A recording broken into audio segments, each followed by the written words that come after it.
So, my mother-in-law DNA tested our daughter against my wishes, and now she's telling my husband that the daughter's not his. I'm a 45-year-old female, my husband's 48, and we've been together for 25 years. We have 3 kids, a female 8, male 15, and another female 17. My husband and I had a lot of trouble conceiving our daughter. We went through several years with no luck, and seen a fertility doctor who prescribed some medication to help with the ovulation. We could not afford IVF, so we were trying to give this last thing and then look into adoption. Well, long story short, I was sexually abused during a burglary while my husband was out with his brother. It was right when I started ovulating.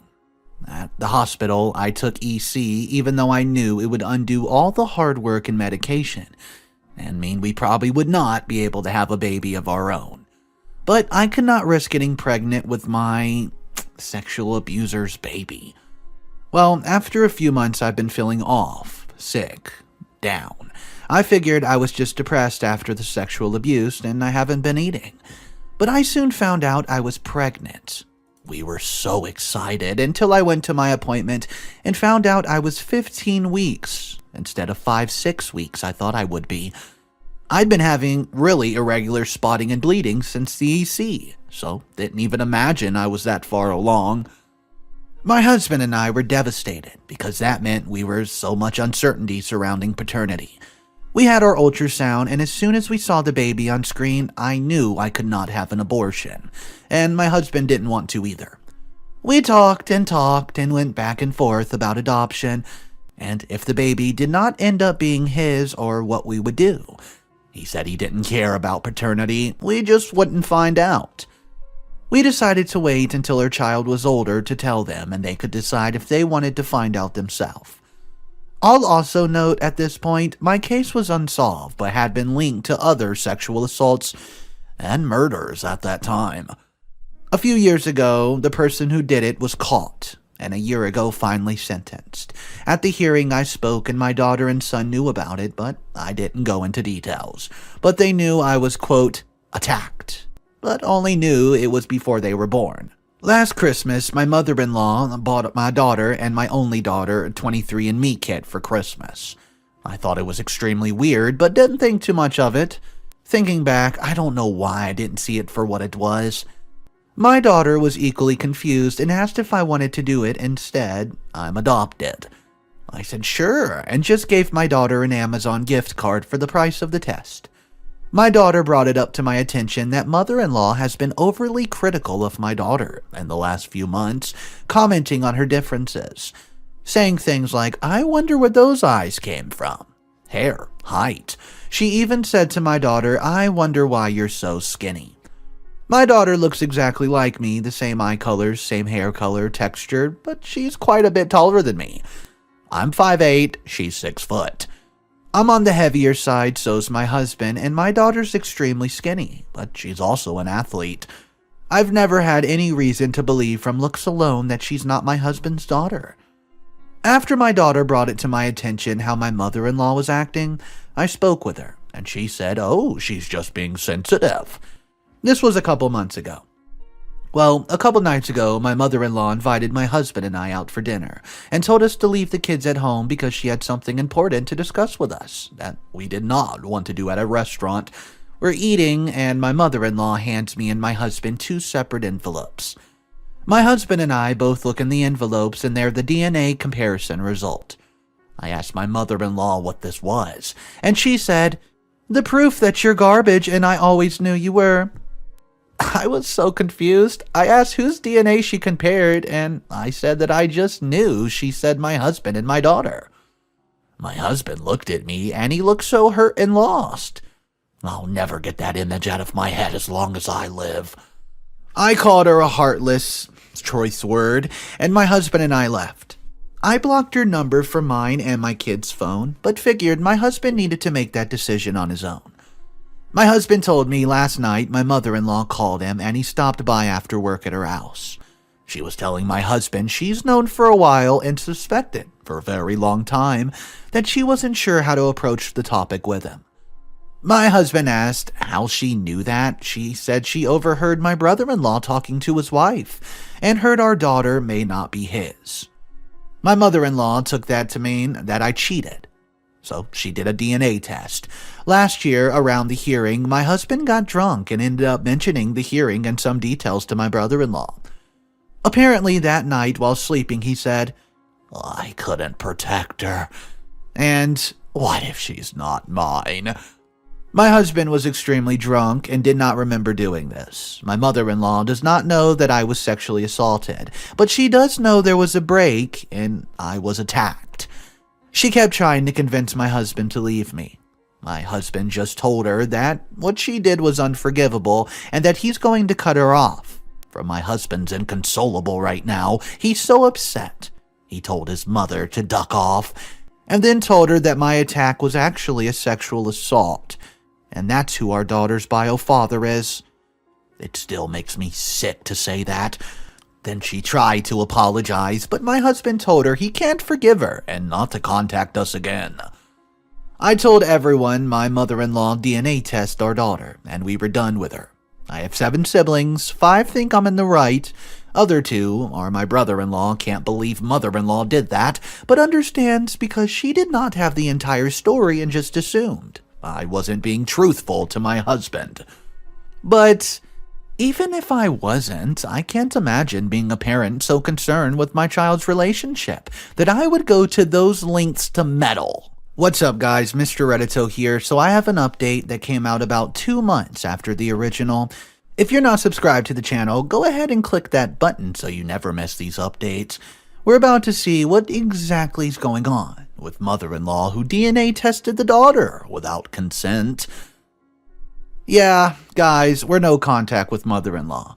I haven't talked to her since the dinner, and my husband hasn't spoken to her since a couple days after that. She knows I was abused and attempted to apologize to my husband when he last spoke to her, but he basically told her to duck off, and he couldn't forgive her. We also had a good relationship up until this point, or so I thought. We hung out, did stuff together. I was just really hurtful that she told me at dinner when I asked what the envelope was, that it's, quote, proof that you're trash and I always knew you were. Also, my answers and descriptions of what took place initially were vague, due to the amount of attention this got, and the fact that someone commented this is now on TikTok. I just don't want any single person to know mine or my family's true identity, and try to out my daughter's biology to my sexual abuser or his family. If my daughter desires to do that in the future, I want that decision to be wholly hers, and not have another decision about her future to be made for her against her will.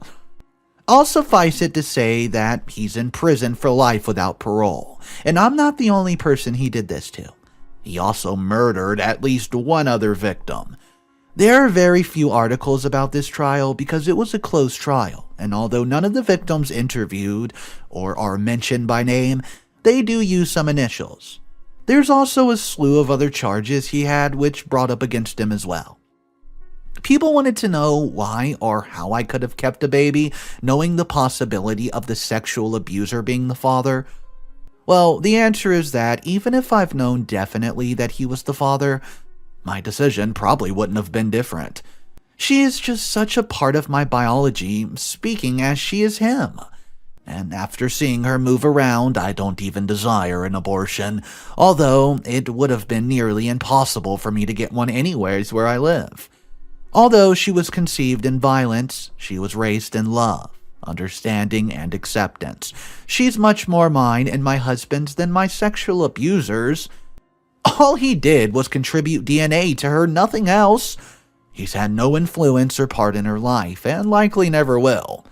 I know DNA doesn't mean anything in the sense of who she is, but that doesn't diminish the devastation and anger I feel knowing he's responsible for any part of her. I'm honestly not sure why my husband and I were so blindsided, but I feel like you can conceive yourself of anything given the right circumstances. Initially, we did feel it was likely the sexual abusers because of the year we went without conceiving, but when I got pregnant with my son pretty soon after my daughter, I knew I convinced myself that not only was it possibility, it was the only likely scenario. It's also not lost on me the decision to keep her isn't something many people agree with, apparently, according to this post. But I know I made the right decision, because my daughter is the most amazing girl and I could not imagine life without her. My daughter's doing well and her relationship with myself and my husband hasn't changed at all. If anything, her relationship with my husband's much better. She makes an effort to spend more time with him and they've had many shared interests. My daughter said she isn't upset I didn't tell her. She's upset she had to find out when she truly wasn't ready. And she's happy I was able to share such a vulnerable, horrible event with her. My son knows now the specifics and my youngest knows my daughter has a different dad, but not about the abuse. People also seem to be concerned with her genetics and how it affects her future health. She already had a neonatal testing for genetic disorders. I'm not the carrier of any recessive disorders, and she's had a genetic testing for other dominant ones and was negative. She also had genetic testing for several different forms of cancer because of my biological family history. Anything else couldn't affect her until adulthood, and they're almost heavily influenced by lifestyle choices, so they wouldn't be a concern until she's much older. I'm not sure what everyone else has to say, or I'll just once again reiterate how thankful I am for your support. So thank you guys for listening. Well, first I want to say it's incredibly sad that OP had to endure sexual assault from a break-in. I'm glad that that guy was caught and put into prison. Now on to the story. Here's a controversial comment. Let me know what you guys think of this in the comment section. Honestly, I understand these people far less than I understand those against abortion. Even though I'm very pro-choice, I get that those against abortion believe it's murder. And with that, I can see how they would say sexual abuse does not justify murder of an innocent person.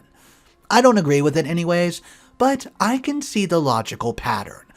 Okay guys, so let me know your thoughts on that comment. Drop yours down in the comment section below. You don't have to argue with each other in the comment section. I just want to know your opinions and how they differ from each person. The next story that we're going to look at, the title of this one is, Am I the A-hole? For refusing to be a bridesmaid because I don't want to wear a dress for my brother's wedding.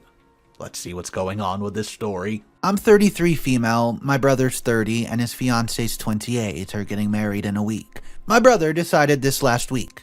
Well, I'm happy. I think his fiance's great.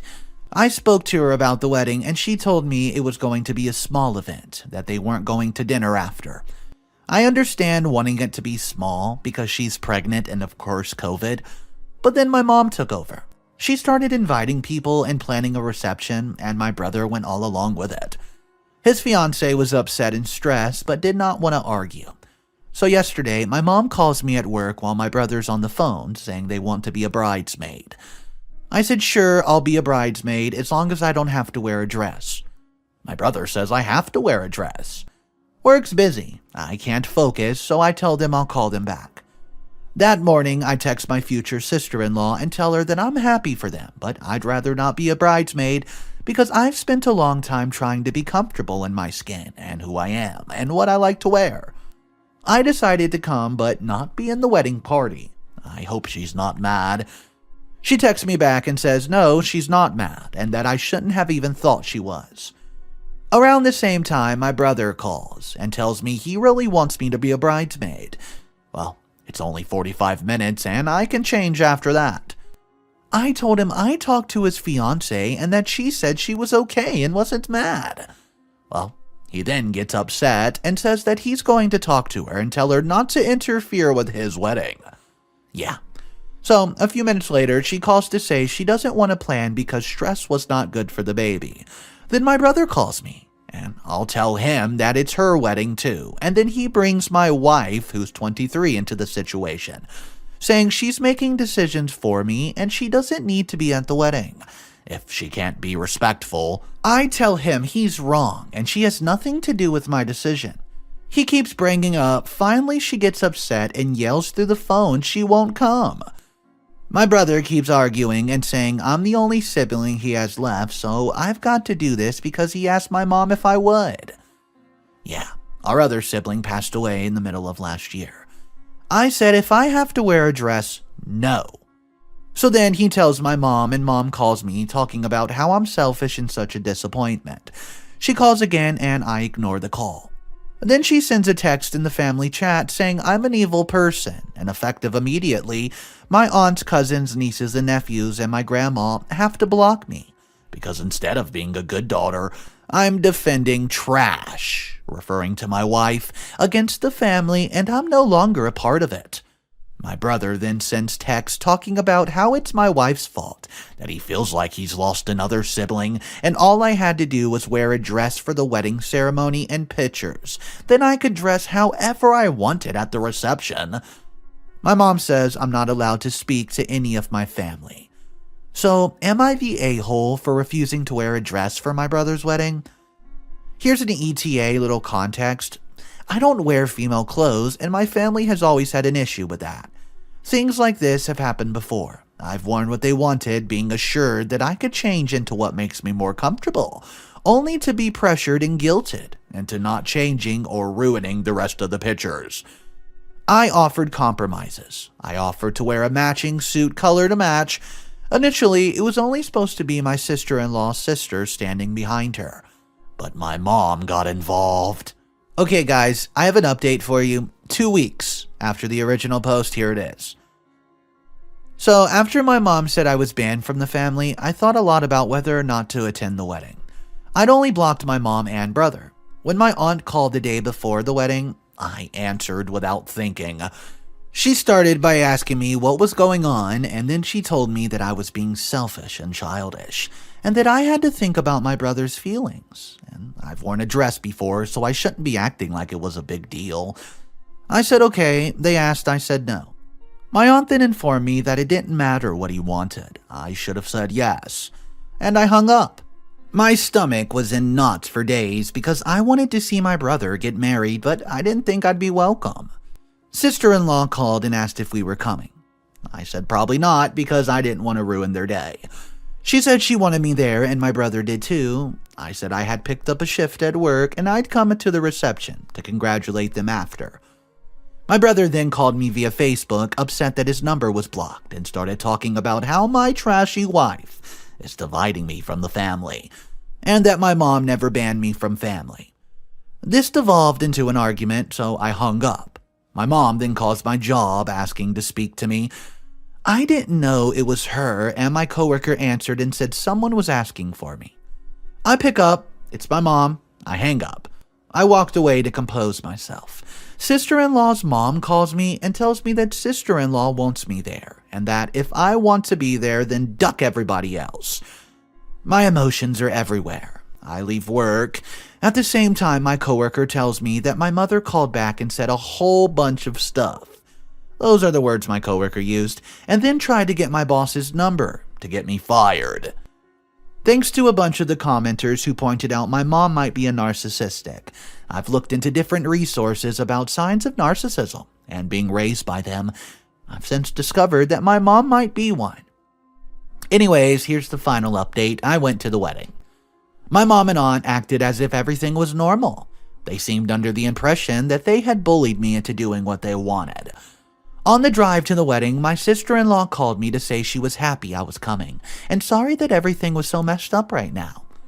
Her mom came up to me and said, "Screw my family, she's happy I came." Ultimately, I took this as a farewell. I've decided to go no contact with my family. I feel complicated about it, and it hurts a bit, but I think it's the best. Here's the top 2 comments, let's talk about it. I can't imagine that marriage will last very long. Or, if it does, the wife's going to end up being a doormat. I would hope that she's able to extricate herself, because the mom sounds awful. And her now husband doesn't sound a whole lot better, does he? Comment 2 replies to that and says, that bride's mother knows what's up with his family her daughter's marrying into, and I think realized OP needed some cheering up, and to actually give OP support. OP probably does not realize it, but the bride's mother was doing something family should do. Be kind. So guys, let me know your total thoughts of this story, or if you were in OP's position, how would you go about handling it? Drop your thoughts down below. If you're not subscribed to the channel, take a second right now, smash that subscribe button, hit those thumbs up, and drop your similar situations below, guys. Thank you so much for tuning in. I'll catch you in the next one. Peace.